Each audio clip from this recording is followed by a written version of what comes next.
Salut à tous, c'est Benjamin Serbet. Aujourd'hui on parle du film Captain America Civil War.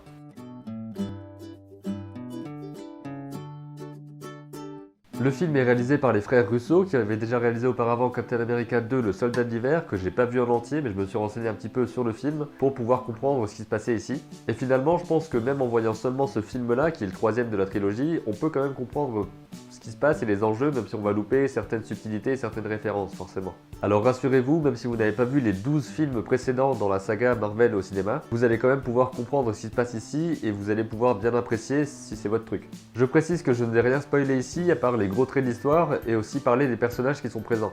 Donc je vais parler de certains nouveaux personnages qui sont introduits et si vous ne voulez pas savoir qu'il y a de nouveau dans le film, je sais pas trop pourquoi vous regardez une vidéo sur le sujet en fait. L'histoire du film, c'est que lors d'une intervention de super-héros dans un autre pays, il va y avoir un incident qui va causer des morts. Et à ce moment-là, les dirigeants du pays et les dirigeants des autres pays vont se demander comment gérer les super-héros parce qu'ils vont n'importe où et ils font ce qu'ils veulent sans avoir aucune régulation. Et l'enjeu de ce film-là, c'est que certains héros vont accepter de signer un accord avec les Nations Unies pour réguler ce qu'ils font, alors que d'autres ne vont pas accepter et donc il va y avoir une division et un conflit entre ces deux parties d'une même équipe.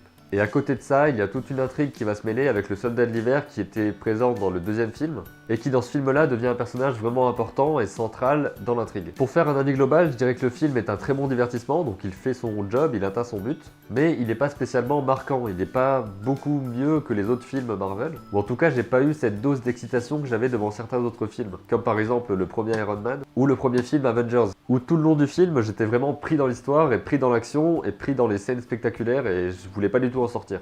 Alors qu'ici, seulement certaines scènes m'ont procuré une certaine tension, j'étais assez crispé dans ces moments-là. Mais pour les autres scènes, j'étais plutôt spectateur, surtout à cause de la mise en scène des Russo qui est parfois trop plate et qui n'innove pas beaucoup, qui ne prend pas beaucoup de risques en fait. Ce qui fait qu'on a du mal à avoir une certaine patte dans le film-là, à part dans les scènes de dialogue et les scènes d'exposition, ou en tout cas où l'histoire va devoir avancer avec des personnages qui discutent et qui parlent des enjeux. Mais sinon, dans les scènes d'action, à part une ou deux, surtout vers la fin, ça s'est un peu intensifié. Mais il y a des gros soucis dans les autres scènes d'action, comme par exemple les combats rapprochés qui se déroulent au début et dans le milieu du film, où des personnages vont se battre en combat rapproché quoi.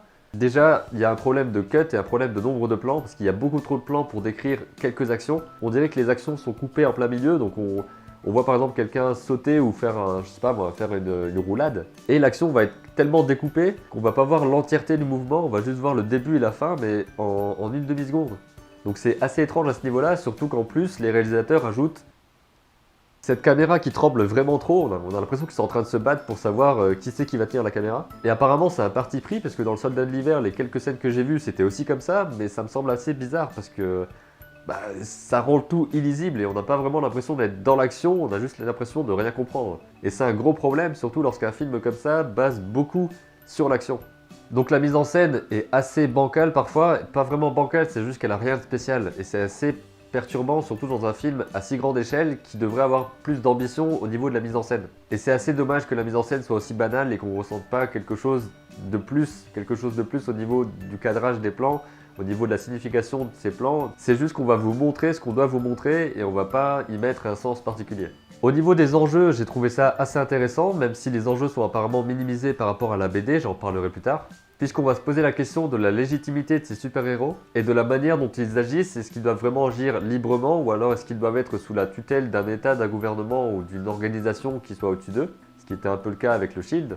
À ce niveau-là, les enjeux sont présents, c'est juste que c'est pas assez bien exploité ou c'est pas assez exploité tout simplement au niveau de densité de ce qu'on pourrait raconter avec ça. Et c'est là que je voudrais parler du comics, que j'ai pas lu mais j'ai entendu des choses par rapport à ça et ça a l'air beaucoup plus intéressant, donc ça me donne vraiment envie de le lire. Puisque dans le comics, c'est pas seulement la question d'être sous la tutelle d'un gouvernement, mais il y a aussi toute la question de l'identité, puisque les héros doivent être répertoriés, classifiés, ils doivent aussi dévoiler leur identité secrète, et il y a plein d'enjeux qui sont finalement pas du tout traités dans le film. Alors que ça aurait pu être de grands enjeux qui auraient pu être vraiment intéressants à traiter au cinéma. Et c'est là que c'est dommage parce qu'il y a beaucoup de choses qui pourraient être mieux traitées ou qui pourraient être exploitées à beaucoup plus grande échelle. Et qui ici sont juste en surface, ça marche bien mais... Et c'est intéressant de voir les ressemblances qu'il y a entre les enjeux de Captain America Civil War et ceux de Batman v Superman. Parce que dans les deux films, l'action d'un des super-héros va déclencher beaucoup de morts et beaucoup de dégâts, et ça va poser la question de sa légitimité et de est-ce qu'on doit le laisser faire ce qu'il fait. Donc il y a toujours cette problématique de légitimité de ces personnes-là, la question de comment les réguler, faire en sorte de les contrôler un peu. Il y a aussi ce conflit entre deux idéologies différentes, ou en tout cas deux points de vue différents sur une même chose. Tous les problèmes liés au terrorisme et au principe des attaques, des choses qui font des morts parmi les civils. Donc il y a des ressemblances à ce niveau-là, et on voit bien que les histoires sont actualisées, puisque ce sont des conflits qui sont très ancrés dans notre époque. Dans Captain America Civil War, il n'y a pas de camp de gentils et camp de méchants. Il y a deux points de vue différents qui vont s'affronter, mais on voit bien que les héros de chaque côté ne veulent pas faire du mal aux autres. C'est pas l'un qui veut détruire l'autre, c'est simplement l'un qui veut faire comprendre à l'autre que c'est lui qui a raison parce que si ou parce que ça. Et c'est à cet endroit-là qu'il y aurait beaucoup plus de choses à exploiter. Après, de là à savoir si on peut le faire dans un film de 2h30, ce genre d'histoire semble très compliqué à adapter en un seul film. Et c'est un peu le problème actuel avec ces films de super-héros, c'est que beaucoup essayent de mélanger plusieurs histoires dans un seul film et de tout plaquer en une seule fois, au point que ça devienne un peu confus. Et quand c'est pas confus, c'est juste que ça gâche un peu les choses parce qu'il y a une histoire qui aurait pu être exploitée sur beaucoup plus longtemps, qui est ici un peu compressée pour rentrer dans un film de 2h30. Ce qui fait qu'on pourra forcément pas avoir d'autres exploitations de cette histoire-là au cinéma. Et c'est un peu dommage. Et pour passer aux éléments qui m'ont vraiment plu dans le film, je parlerai de deux nouveaux personnages qui sont intégrés, c'est-à-dire Black Panther et Spider-Man. Black Panther, j'en avais jamais entendu parler avant le fait qu'il soit annoncé dans ce film, et ici ils ont dû l'introduire directement dans quelques scènes. Donc son personnage est introduit assez rapidement, mais on comprend complètement les enjeux qu'il motive. Et surtout, il est très classe, il est très noble, et on voit qu'il a vraiment des idéaux et qu'il veut se battre pour eux. Donc ça me donne vraiment envie de savoir comment ça va être dans son film, puisqu'il va avoir un film à lui, ce qui veut dire que normalement dans son film on va pas traiter de ses origines, parce qu'elles sont traitées dans ce film-là. Donc c'est un personnage qui donne vraiment envie de s'y intéresser et de voir ce qui va lui arriver d'autre. Et le personnage qui m'a vraiment beaucoup plu dans ce film, c'est la nouvelle version de Spider-Man. C'est l'un de mes personnages préférés depuis que je suis tout petit, et là c'est une adaptation qui est vraiment, je trouve, géniale. Le personnage est joué par Tom Holland, qui est le plus jeune Spider-Man qu'on a vu à l'écran jusqu'ici. Et il est vraiment parfait dans ce rôle du lycéen un peu loser, mais pas trop. C'est pas la caricature du nerd qui se fait taper à l'école, mais on voit qu'il est très intelligent, mais en même temps qu'il n'est pas le mec cool. Et il y a une sorte de balance et d'équilibre qui fait qu'il est vraiment parfait pour ce rôle. Sa façon d'être pendant les combats, d'être vraiment un ado, un gamin émerveillé qui est là en disant « mais vous êtes trop balèzes les gars quoi ». Ce sont les scènes que j'ai le plus appréciées dans le film et ça me donne vraiment envie de voir ce que ça va être dans le film qu'il aura sur lui seul d'ici quelques années je crois. Alors c'est vraiment un énorme point positif et c'est pour ça que je peux pas dire que le film est génial ou pourri, c'est qu'il y a vraiment un équilibre encore une fois entre ce qui me plaît et ce qui est assez mal foutu.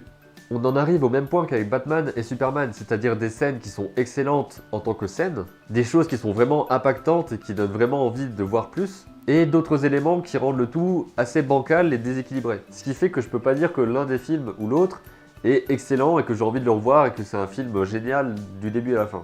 Et ces dernières années, j'ai vraiment du mal à retrouver ce sentiment d'excitation que j'avais pendant tout le long de certains films. Je retrouve pas du tout l'expérience de cinéma que j'avais eu par exemple avec The Dark Knight, qui était pour le coup pendant 2h20, enfin tout le temps du film, j'étais comme ça, et je pouvais pas bouger, j'étais captivé, et j'étais vraiment pris aux tripes à certains moments, et ça me faisait de vrais malaises et de vraies perturbations. Enfin c'était vraiment prenant, et j'arrivais pas à décrocher du film. Alors que là, je suis un peu plus nuancé on va dire. Certaines scènes me captivent vraiment et je suis scotché à l'écran, alors que d'autres me mettent complètement à l'écart. Alors que j'aimerais bien avoir un film où c'est constamment prenant et où il n'y a pas de déséquilibre. Je vous conseille d'aller voir ce film pour vous faire votre propre avis, ça peut être un super divertissement pour vous, et peut-être que les enjeux vont davantage vous marquer que ce qu'ils m'ont marqué, et que vous allez être touché davantage. Si vous avez déjà vu le film, n'hésitez pas à donner votre avis dans les commentaires et on pourra en discuter, parce qu'évidemment il y a des points où on peut être en accord ou en désaccord, et ça peut être intéressant de débattre un peu là-dessus. J'espère que cette vidéo n'était pas trop décousue, j'ai eu un peu de mal à la faire et j'ai toujours ce nez bouché qui m'empêche de parler comme je veux. Comme d'habitude, si la vidéo vous a plu, n'hésitez pas à réagir, à la partager et à vous abonner à la chaîne pour voir d'autres vidéos. Je vous dis à très bientôt pour de nouvelles vidéos et d'ici là n'oubliez pas, créez vos images et racontez vos histoires.